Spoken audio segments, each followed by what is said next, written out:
যারা পথচলতি মানুষ মাইক্রোফোনের মধ্যে দিয়ে আমাদের কথা শুনতে পাচ্ছেন, তাদের প্রত্যেককে গৈরিক শুভেচ্ছা, গৈরিক অভিনন্দন। সুমন ভীষণ সুন্দর করে বক্তব্য রাখলো। আমরা শুনলাম যে গত 15 বছর প্রায় কি পরিস্থিতিতে ভারতীয় জনতা পার্টি এই পশ্চিমবঙ্গের শাসক দলকে দেখছে। আমরা দেখলাম গত 15 বছর ধরে মানুষ কি ভয়ঙ্কর পরিস্থিতির মধ্যে আগুনে ঝলসে যাচ্ছে। আমরা দেখলাম গত 15 বছরে আমাদের ছোট ছোট ছেলে মেয়েগুলো যাদের ভবিষ্যৎ অতল অন্ধকারে হারিয়ে যাচ্ছে। আমরা দেখলাম আমাদের মেয়েগুলো যাদের কোনো নিরাপত্তা নেই, রাত্রি 9টা বেজে গেলে যারা টিউশন থেকে ফিরতে দেরি হয়, বাবা মার বুক কাঁপতে শুরু করে যে কতক্ষণে বাড়ি ফিরবে। এই আমাদের পশ্চিমবঙ্গ। অথচ এই পশ্চিমবঙ্গ বা এই কলকাতাকে এক সময় ক্যাপিটাল অফ ইকোনমি বলা হতো। আজ সেখানে শিক্ষা, স্বাস্থ্য, সংস্কৃতি তলানিতে এসে থেকেছে। আমরা জানি আমরা কেন তৃণমূলকে ভোট দেব না। তৃণমূলকে ভোট দেওয়া মানে অভয় আর খুনিকে ভোট দেওয়া। তৃণমূলকে ভোট দেওয়া মানে 26,000 চাকরি যারা ঠান্ডা ঘরে বসে চুরি করেছে, যে অযোগ্য চাকরি প্রার্থী যারা শূন্য পেয়েও চাকরি পেয়েছে, যে অযোগ্য চাকরি প্রার্থী যারা নম্বর বাড়িয়ে চাকরি পেয়েছে, যারা ঠান্ডা ঘরে বসে টাকার পাহাড় দেখিয়েছে পশ্চিমবঙ্গের মানুষকে। তৃণমূলকে ভোট দেওয়া মানে সেই দুর্নীতিকারী দলকে ভোট দেওয়া। আমরা জানি যে যোগ্য প্রার্থীরা রাস্তায় বসে রয়েছে, জুতো পেটা খেলো, লাঠি পেটা খেলো, রক্তাক্ত হলো। আমরা জানি যে এই পশ্চিমবঙ্গে কোনো সুস্থ সমাজ ব্যবস্থা নেই। আমরা কি করব আমরা ঠিক করে নিয়েছি। মানুষ কি করবে মানুষ ঠিক করে নিয়েছে। তাই এই লড়াই তৃণমূল বিজেপির নয়, এই লড়াই জনতা ভার্সেস মমতা, জনতা ভার্সেস মমতা। একদিকে পশ্চিমবঙ্গের 7-8 কোটি মানুষ, আর একদিকে দাঁড়িয়ে রয়েছেন প্রাতিষ্ঠানিক দুর্নীতি পরায়ণ দল তৃণমূল কংগ্রেস। তাই যেখানে যাচ্ছি, যে ওয়ার্ডে যাচ্ছি, যে গলিতে যাচ্ছি, মানুষ হাহাকার করছে। যাদবপুরের 10টা ওয়ার্ডে আমাদের প্রচার চলছে, প্রচারের ঝড় উঠেছে এবং সাধারণ মানুষ আমাদের হাত ধরে আমাদের দিকে আশান্বিত দৃষ্টিতে তাকিয়ে রয়েছে। তারা জানে তাদের এবারে নির্বাচন, তাদের পক্ষে কথা বলছে যারা, তার নাম ভারতীয় জনতা পার্টি।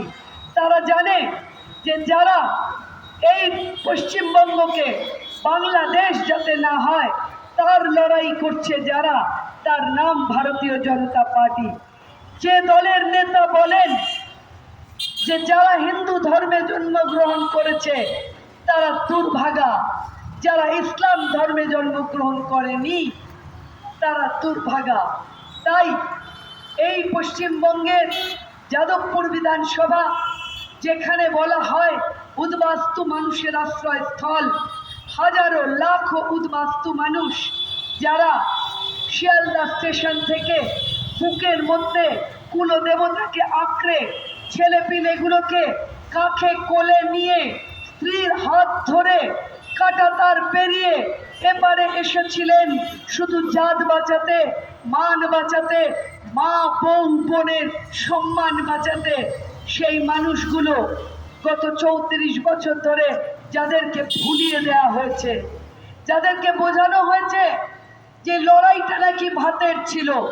তাই বন্ধু, লড়াই কি ভাতের ছিল এ কথা বলতে পারবেন এই আমাদের 99 নম্বর ওয়ার্ডের বিস্তীর্ণ অঞ্চলের উদ্বাস্তু মানুষ। সেদিন আপনারা এসেছিলেন যখন, তখন তো আপনাদের গোলায় ভরা ধান ছিল, পুকুর ভরা মাছ ছিল, কুলদেবতার মন্দির ছিল, ফুলে ফলে ভরা বাগান ছিল। তারপরেও কেন চলে এসেছিলেন বন্ধু, সেই কথাটা একবার স্মরণ করবেন।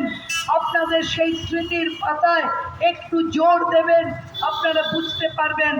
আজকে যে বাড়িগুলো পাকা হয়ে গেছে, আজকে যে রাস্তাগুলো পাকা হয়ে গেছে, সেই বাড়িগুলো যেদিন প্লাস্টিক মাথায় যারা জীবনযাপন শুরু করেছিলেন তাদের কথা বলছি। যে যে বাড়িতে 75 থেকে 90 বছরের বৃদ্ধ বৃদ্ধা আছেন, যারা এখনো টিভিতে তাকিয়ে দেখেন ওপারে দীপু দাস, এপারে হরগোবিন্দ দাস। আমরা যখন তাকিয়ে দেখি যে নেতারা বলছেন যেখানে আমরা 70%, সেখানে আমরা 30%কে কেটে গঙ্গায় ভাসিয়ে দেব। হায় রে, এই মানুষগুলো যারা ওপার বাংলা থেকে উদ্বাস্তু হয়ে ফিরেছিল, এই যাদবপুর ঘিরে গড়ে উঠেছিল একটার পর একটা কলোনি, সেই মানুষগুলো হয়তো ভয়ে কেঁপে ওঠেন।